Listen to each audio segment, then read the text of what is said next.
Hey you guys, it's Peter, and welcome to my channel, Peterisms, where I tell stories of my life and just little things I've learned as I have grown into the person that I am today.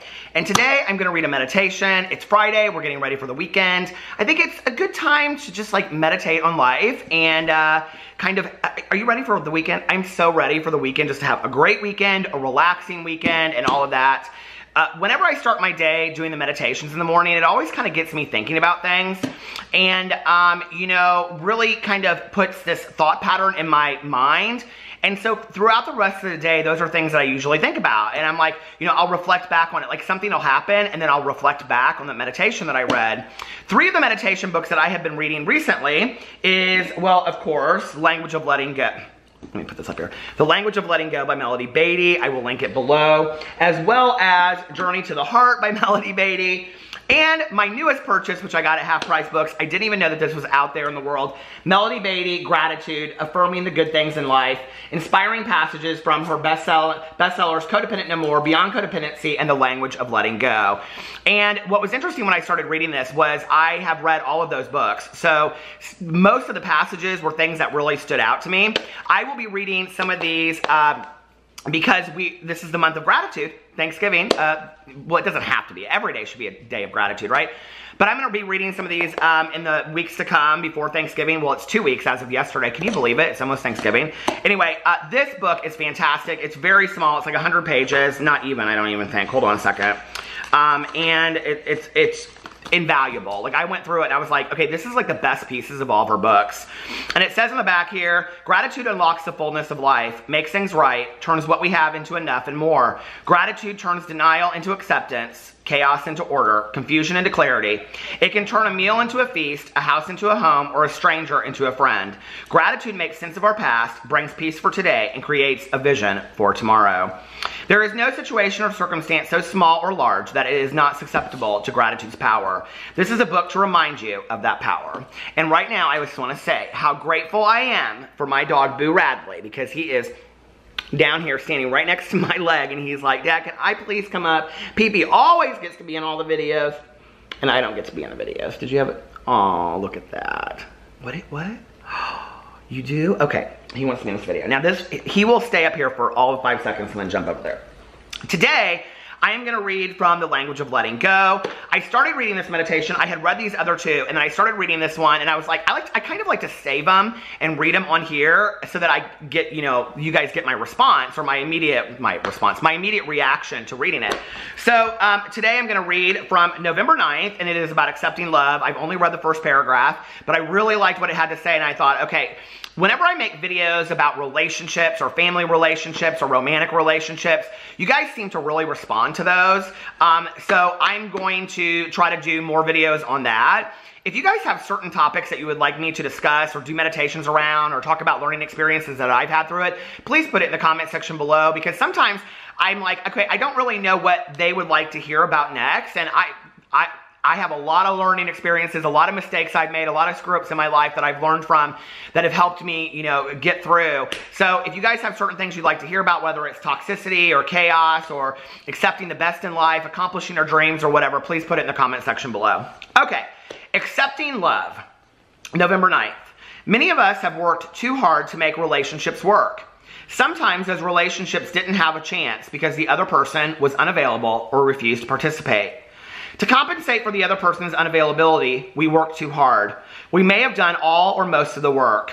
This may mask the situation for a while, but we usually get tired. Then, when we stop doing all the work, we notice there is no relationship, or we're so tired we don't care. Doing all the work in a relationship is not loving, giving, or caring. It is self-defeating and relationship defeating. It creates the illusion of a relationship when in fact, there may be no relationship. It enables the other person to be irresponsible for his or her share. Because that does not meet our needs, we ultimately feel victimized. In our best relationships, we all have temporary periods where one person participates more than the other. This is normal. But as a permanent way of participating in relationships, it leaves us feeling tired, worn out, needy, and angry. We can learn to participate a reasonable amount, then let the relationship find its own life. Are we doing all of the calling? Are we doing all the initiating? Are we doing all of the giving? Are we the one talking about feelings and striving for intimacy? Look at Bill Radley. Are you, Boo Radley? Are we doing all the waiting, the hoping, the work? We can let go. If the relationship is meant to be, it will be, and it will become what it is meant to be. We do not help that process by trying to control it. We do not help ourselves, the other person, or the relationship by trying to force it or by doing all the work. Let it be. Wait and see. Stop worrying about making it happen. See what happens and strive to understand if that is what you need.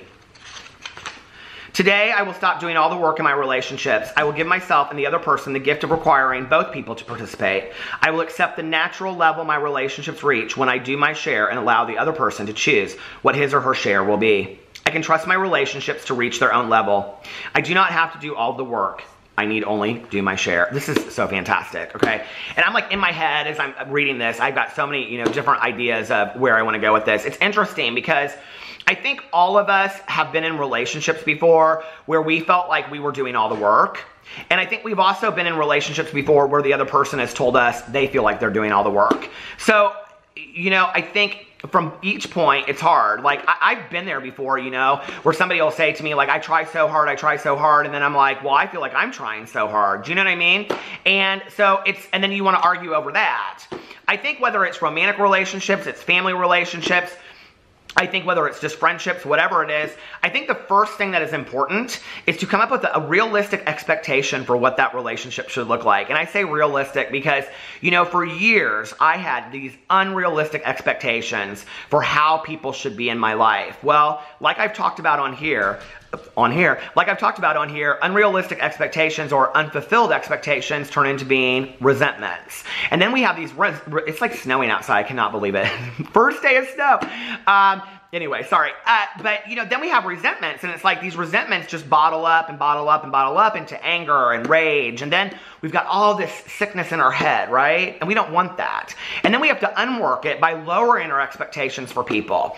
And that's hard too. So, I think it's about going into relationships and evaluating all your relationships right now. All of them, whether it's with your mom and your dad or your siblings or your grandparents or your children or your loved one, your partner. Well, they're all loved ones, right? I mean, for most of us, they are, or, your romantic partner or your, best friend or acquaintance or whatever. Go in there and look at what your expectation is for that relationship.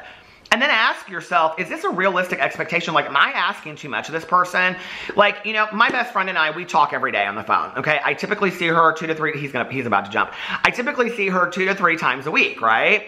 But if I don't hear from her for a day, like, yes, I worry a little bit, and I'm like, okay, whatever. If I don't hear from her for 2 or 3 days, I'm like, what's going on, right? And then it's my responsibility to call her. We call back and forth. We're always checking on each other, right? But I wouldn't be mad at her about that. It's like, I have several friends of mine in my life, but we're all just very busy. And, it's like, I won't talk to somebody for a month or two, and then all of a sudden I'll just be like, hey, I miss them, and I'll call them up, or they'll call me. And what I love about that relationship is there's no anger there or no resentment about, hey, I haven't heard from you in 2 months. Like, have you ever had that friend, that when you call them, they're like, yeah, well, you never call me anymore. And it's like, well, I'm calling now, And I think that that's people that have realistic expectations for each other. It's like, you've got your life, I've got mine. When we see each other, hey, that's fantastic, right? If we want more from people, we have to be honest with them about it, but not demanding. We have to say to people, I would really like to see you more. I'd like to hear from you more on a regular basis. Well, what does that look like? I don't know. Maybe we get together every 2 weeks, or, we call each other up on the phone, twice a week or 3 times a week. I think in relationships, a lot of times, this is what happens when we talk about smothering, okay, is that I've seen this happen with so many of my friends. It's like they'll get in a relationship and they'll say, well, so-and-so's smothering me, or so-and-so said I was smothering them, right? And what it is that we build our world around that person, and that is not healthy. When I started marriage counseling like almost 2 years ago now, one of the things, because I do have a lot of codependent issues, especially when it comes to romantic relationships, and I'm very much in my life now, like, back in the day, I had to have 20 friends, quantity amount of friends validated my existence. Today, it's not about that to me. Today it's about, I have 2 or 3 very, very close friends, and then I have some people that I see on a kind of regular basis, and then I have my husband and I have my family, and that's it, right? And I don't need a whole lot more than that, but I can be kind of dependent on that. And the thing is growing up as an only child, and also, like playing by myself as a kid when I was growing up, and, not having tons of friends, I've learned in life to be very independent. So it's kind of this tug of war back and forth between being independent and being dependent. And it's a struggle for me sometimes. That's why a lot of these books like Codependent No More by Melody Beattie, the daily meditations have really helped me. And also counseling, because one of the things I had to realize in counseling was this, okay? That whether or not my husband and I made it for the next 50 years or the next 5 years or whatever, I was going to be okay. Like, I was going to be just fine on my own. And once I could accept that, I know that sounds crazy, but it's like once I could surrender into this idea that we weren't going to be together forever possibly, then what I realized was the relationship was a gift. My husband in my life was a gift. And then I could start seeing that, like, I was good on my own. And I could start enjoying the time that I was with him, instead of it feeling like this constantly, like, is he happy? Am I happy? Whatever. And it set up all of these unrealistic expectations for each other, And I remember I dated this guy way back in the day before I got sober, and he said to me one time, he said, you like fairy tale endings to movies, and that doesn't exist in real life. And I remember my response to him was, that's bullshit. I do believe they exist. And I do, okay? But let's be for real.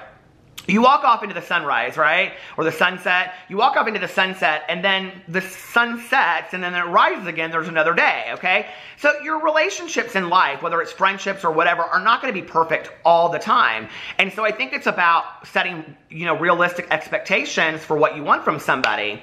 And I think even maybe if it's a very close relationship to say, if you don't feel like you know what you're getting on over and over and over again, saying, like, is this realistic what I want from you? Like, or is this too much? And seeing what they say, because they may tell you, like, this is way too much, like, I'm not calling you 6 times today. I'm just not, okay? Like, that's not happening. And, but being ready to hear that as well.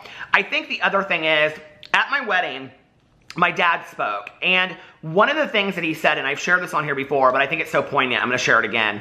He said, people think that marriage is 50-50. He said, but that's not true. Marriage is 100%, 100%. And each person needs to be putting 100% into it at a time to get 100% out of what they want in that marriage, right? Because, and what he went on to say was, many times, if one person is giving 100% and another person is only getting 60%, well, the other person is covering up for what's going on, and then it should go back and forth. It should be reciprocal. Because there are going to be times that all of us, like whether it's work or family stress or medical issues or whatever, cannot give 100% to a relationship. We just can't, right? I also think that we have to reevaluate our roles in relationships, and we have to ask ourselves, like, who am I to this person? Do I want to be a giver? Do I want to be a taker? What am I in this, relationship, and why does it mean so much to me? Does it just mean so much to me because I've been with this person for a long time?